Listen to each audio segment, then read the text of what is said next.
اعوذ باللہ من الشیطان الرجیم بسم اللہ الرحمن الرحیم یا ایہا الذین آمنوا کتب علیکم القصاص فی القتلى الحر بالحر والعبد بالعبد والانثى بالانثى فمن عفی له من اخیہ شیء فاتباع بالمعروف واداء الیہ بإحسان ذلک تخفیف من ربکم ورحمہ فمن اعتدى بعد ذلك فله عذاب علیم وَلَكُمْ فِي الْقِصَاصِ حَيَاةٌ يَا أُولِي الْأَلْبَابِ لَعَلَّكُمْ تَتَّقُونَ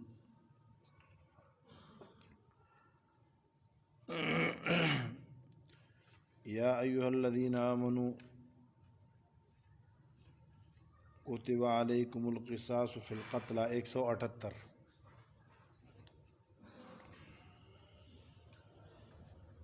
کتب علیکم القصاص فی القتلى اے ایمان والو تم پر لازم کر دیا گیا ہے قصاص مقتولوں کے بارے میں الحر بالحر آزاد کے بدلے قتل کیا جائے گا والعبد بالعبد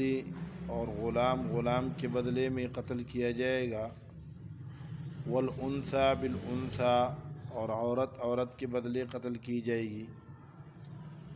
فمن عفی له من اخیہ شیء پس جس کو معاف کر دی گئی اس کے بھائی کی جانب سے کوئی چیز فاتباع بالمعروف تو اس کو اسی کے پیچھے چلنا ہے قانون کے مطابق واداء الیہ بإحسان اور اپنے بھائی کی طرف ادائیگی کرنی ہے احسان کے ساتھ بہتر طریقے سے ذالک تخفیف من ربکم یہ قصاص کا حکم یہ تمہارے رب کی طرف سے رحمت بھی ہے اور تخفیف بھی ہے نرمی ہے یا ذالک یہ دیت کا حکم قصاص کے مقابلے میں معافی کرنا یا پیسے لے کر چھوڑ دینا یہ نرمی ہے تمہارے رب کی طرف سے اور مہربانی ہے فمن اعتدى بعد ذلك پس جس نے بھی ظلم کیا اس کے بعد یعنی قصاص کے بعد یا دیت کے بعد فلہ عذاب علیم تو اس کے لیے دردناک عذاب ہے وَلَكُمْ فِي الْقِصَاصِ اور تمہارے لیے اے مسلمانوں قصاص میں حیات بڑی زندگی ہے یا اولی الالباب اے عقل مندو لعلکم تتقون تاکہ تم بچ جاؤ تخریب کاری سے حرب اور جنگ سے قتال سے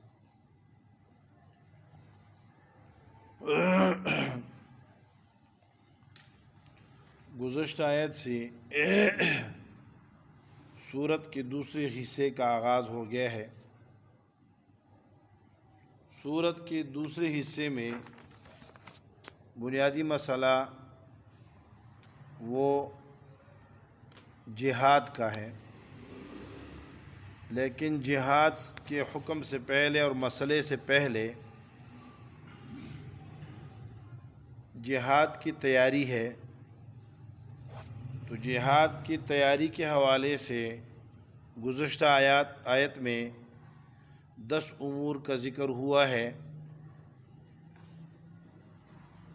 نمبر 1 ایمان باللہ نمبر 2 ایمان بالیوم الآخرہ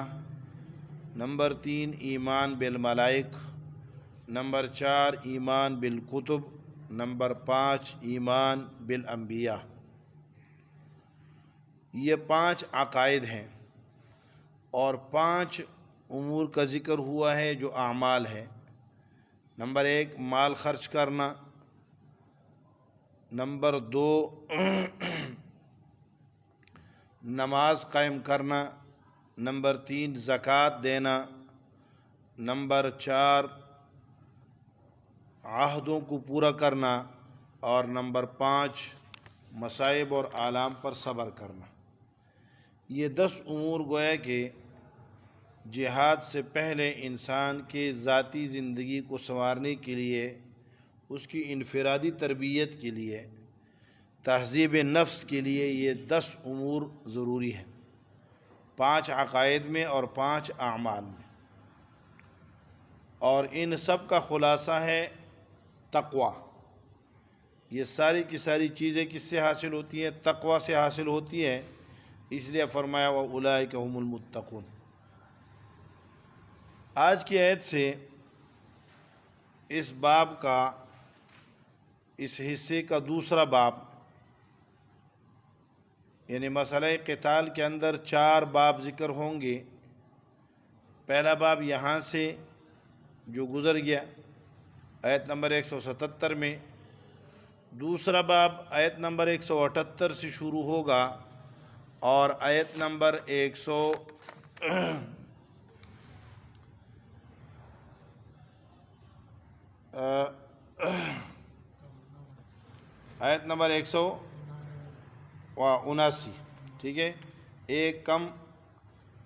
90 تک، 89 تک یہ مضمون جائے گا۔ اس میں 4 امور کا ذکر ہے، 4 باتیں بنیادی طور پہ جہاد سے پہلے، وہاں جا کے پھر وقاتلو قتال کا حکم ہوگا۔ تو اس سے پہلے اس میں 4 امور کا ذکر ہے، اور ان 4 امور کا مقصد امن ہے۔ ایک امن مال، اور دوسرا امن جان، یعنی نفس بھی مامون ہو اور مال بھی مامون ہو۔ پھر اس کا خلاصہ امن ہے، تو اس کے حوالے سے پھر 4 احکام ہیں۔ مال کی حفاظت کے اعتبار سے بھی، مال کی حفاظت کے حوالے سے بھی 2 احکام ہیں، اور جان کی حفاظت کے حوالے سے بھی 2 احکام ہیں۔ جان کی حفاظت ایک ظاہری حفاظت ہے، جسمانی اور نظر آنے والی حفاظت ہے، اور ایک روحانی حفاظت ہے۔ تو ظاہری حفاظت کے لیے قصاص کا حکم بیان کیا گیا ہے، اور باطنی اور روحانی حفاظت کے لیے، اس کے لیے روزہ اور اس کے متعلقات کا حکم ذکر کیا گیا ہے۔ مال کی حفاظت میں 2 امور ذکر کیے گئے ہیں۔ پہلا امر وصیت مال کے حوالے سے متعلق، اور دوسرا حکام کے پاس باطل طریقے سے مال نہ لے جانا، یعنی ممانعت رشوت وغیرہ۔ ان 2 طریقوں سے انسان کا مال محفوظ ہوگا۔ تو اس آیت کے اندر جو آج ہم نے پڑھی ہے، پہلا حکم سیاسی ہے، یعنی سیاست مدینہ سے متعلق پہلا فیصلہ ہے، پہلا حکم ہے، وہ یہ ہے کہ مسلمانوں قصاص کے نظام کو قائم کرو۔ تو فرمایا، اور یہ چونکہ مقتضیات ایمان میں سے، ایمان کے تقاضوں میں سے ہیں، اس لیے مسلمانوں کو بطور خاص مخاطب کیا، اور فرمایا یا ایھا الذین آمنوا کتب علیکم القصاص فی القتلی، اے ایمان والو تم پر برابری فرض کر دی گئی ہے قتلوں کے اندر۔ قتلوں کے اندر معنی مقتولوں کے اندر۔ قصاص مساوات، تساوی اور برابری کو کہتے ہیں۔ قتلہ یہ جمع ہے قتیل کی، مقتول کے معنی میں ہے۔ اسی لیے آپ علیہ السلام نے جنگ بدر کے موقع پہ اعلان کیا تھا من قتل قتیلا، جس نے کسی آدمی کو قتل کیا، یعنی جس کو مقتول بنا دیا، فلہ صلبہ، تو اس کا مال اسی مجاہد کا ہوگا۔ جس کے ہاتھ جو لگے تو اس کو تقسیم نہیں کیا جائے گا، بیت المال میں جمع نہیں کیا جائے گا۔ تو قتلہ یہ قتیل کی جمع ہے، قتیل بمعنی مقتول ہے، یعنی جو آدمی قتل ہوا ہے تو اس کے قتل کے حوالے سے مساوات اور برابری لازم ہے۔ اب اس کا نتیجہ یہ ہے کہ کیفیت قتل اس میں مساوات ضروری نہیں ہے۔ امام ابو حنیفہ رحمۃ اللہ علیہ فرماتے ہیں کہ اگر ایک آدمی کو قتل کیا گیا ہے تو اس کے عوض میں دوسرے بندے کو قاضی اور حکومت قتل کر دے وہ قاتل کو، لیکن اگر اس نے اس کو جس کیفیت سے قتل کیا ہے تو اس کیفیت سے اس کا قتل کرنا ضروری نہیں ہے، بس اس کو تلوار کے ذریعے اس سے قصاص لے لیا جائے گا، جان کے بدلے جان لے لی جائے گی۔ امام شافعی رحمۃ اللہ علیہ کے نزدیک کیفیت قتل میں بھی کیا ہے، مساوات اور برابری ضروری ہے، یعنی اگر اس نے پتھر مار کے قتل کیا تو اس کو بھی پتھر مار کے قتل کیا جائے، اس نے گولی مار کے قتل کیا ہے تو اسے گولی مار کے قتل کیا جائے، اس نے اگر چھرا مار کے قتل کیا تو اسی چھری مار کے قتل کیا جائے، اگر اس نے کلہاڑے سے قتل کیا تو اس کو کلہاڑے سے قتل کیا جائے۔ اس کو کہتے ہیں کیفیت میں برابری۔ تو احناف کے ہاں کیفیت میں برابری ضروری نہیں ہے، صرف کس میں، بندے کے عوض بندہ مار دیا جائے، بس یہ کافی ہے۔ اور اس کے لیے دلیل احناف کی یہ ہے کہ آپ علیہ السلام نے فرمایا لا قوت الا بالسیف، کہ قصاص صرف تلوار کے ساتھ لیا جائے گا، یعنی قاتل کو تلوار کے ذریعے قتل کیا جائے گا۔ تو یہ آیت بھی اسی کی تائید کرتی ہے کہ فی القتلہ کہا، فی القتل نہیں کہا، وَلَكُمْ فِي الْقِصَاصِ كُتِبَ عَلَيْكُمُ الْقِصَاصُ فِي الْقَتْلِ نہیں کہا کہ قتل میں، کیفیت قتل میں، انداز قتل میں، مارنے میں جو ہے برابری ہے، بلکہ کیا کہا، قتلہ مقتولوں میں، یہ مقتول ہوا ہے تو اس کو بھی کیا کر دو، مقتول کر دو قاتل کو، تو یہ برابری ضروری ہے۔ آگے آیت کے شان نزول کے حوالے سے مفسرین نے لکھا ہے، چنانچہ قتادہ وغیرہ نے روایت نقل کی ہے کہ اسلام سے تھوڑے عرصے پہلے عرب کے دو بڑے قبائل کے اندر آپس میں جنگ اور جدال رہتی تھی، اور ایک دوسرے کے کچھ لوگ قتل کیے ہوئے تھے، کچھ لوگوں کو زخمی کیا ہوا تھا، تو ابھی انہوں نے ان کا بدلہ چکایا نہیں تھا کہ اسلام آ گیا اور وہ قبیلے مسلمان ہو گئے۔ اس لیے بعض نے کہا ہے کہ یہ قبیلے بنو قریظہ و بنو نذیر تھے، لیکن سعید ابن جبیر رضی اللہ رحمۃ اللہ تعالی علیہ فرماتے تھے کہ نہیں، یہ اوس اور خزرج تھے۔ اور قاضی ثناء اللہ پانی پتی بھی اس پر تنقید کرتے ہیں، جو لوگ کہتے ہیں کہ یہ نذیر، قریظہ اور نذیر تھے، کیونکہ قریظہ اور نذیر تو اخیر تک کافر رہے ہیں، اور اوس اور خزرج یہ مسلمان ہو گئے تھے۔ تو جب یہ مسلمان ہوئے تو ان میں ایک قبیلہ وہ مشرف تھا، معزز تھا، اور دوسرا قبیلہ جو ہے ان کے حوالے سے مقابلے میں کم تھا، افراد کے اعتبار سے بھی ہے اور حیثیت کے اعتبار سے بھی۔ تو جو بڑی حیثیت کا قبیلہ تھا اس نے قسم کھائی کہ ہم اپنے بندے کے بدلے، ایک بندے کے بدلے میں ان کے دو ماریں گے، اور ان کی اپنے عورت کے مقابلے میں ان کے مرد ماریں گے، اور اپنے غلام کے مقابلے میں ان کے آزاد ماریں گے۔ یہ قسم کھائی تو، اور اس پر ڈٹ گئے کہ ہم نے اس وقت تک بدلہ نہیں چھوڑنا جب تک ہم کیا نہ کریں، اس طرح قصاص نہ لے لیں کہ ہمارے آزاد بندے کے مقابلے میں دو آزاد بندے، ہمارے غلام کے بدلے میں آزاد، ہماری عورت کے مقابلے میں کیا، ان کا مرد، ہم ماریں گے۔ تو اس پر اللہ رب العالمین نے یہ آیات نازل کی، اور اس رواج کو، اس رسم کو، اس واقعہ کو رد کرتے ہوئے اللہ رب العالمین نے فرمایا کہ الحر بالحر والعبد بالعبد والانثى بالانثى، کہ آزاد کے بدلے میں قتل کیا جائے گا، ایسا نہیں ہوگا کہ ایک آزاد کے بدلے میں دو آزاد قتل کیے جائیں۔ والعبد بالعبد، اور اگر غلام نے قتل کیا ہے تو اس کے عوض غلام ہی کو قتل کیا جائے گا، ایسا نہیں ہوگا کہ اس کے جگہ آزاد کو قتل کیا جائے۔ والانثى بالانثى، اور عورت کے مقابلے میں عورت کو قتل کیا جائے گا، ایسا نہیں ہے کہ جس مالدار قبیلے اور بڑے قبیلے کے عورت کو قتل کیا گیا ہے تو اس کے عوض میں اس کو کیا ہے، مرد کو قتل کیا جائے، ایسا نہیں ہوگا۔ یہ تقابل اس لیے کیا گیا ہے کہ اس واقعہ کے اندر لوگوں نے کیا کیا تھا، لوگوں نے اور اس قبیلے نے قسم کھائی تھی. تو پھر ان لوگوں کے سامنے جب یہ آیت پیش کی گئی تو ان لوگوں نے تسلیم کرتے ہوئے چونکہ مسلمان تھے دونوں قبائل، آپ علیہ الصلوۃ والسلام کے قانون کو اور قرآن کے قانون کو تسلیم کیا. اس لیے مفسرین نے لکھا ہے کہ اس سے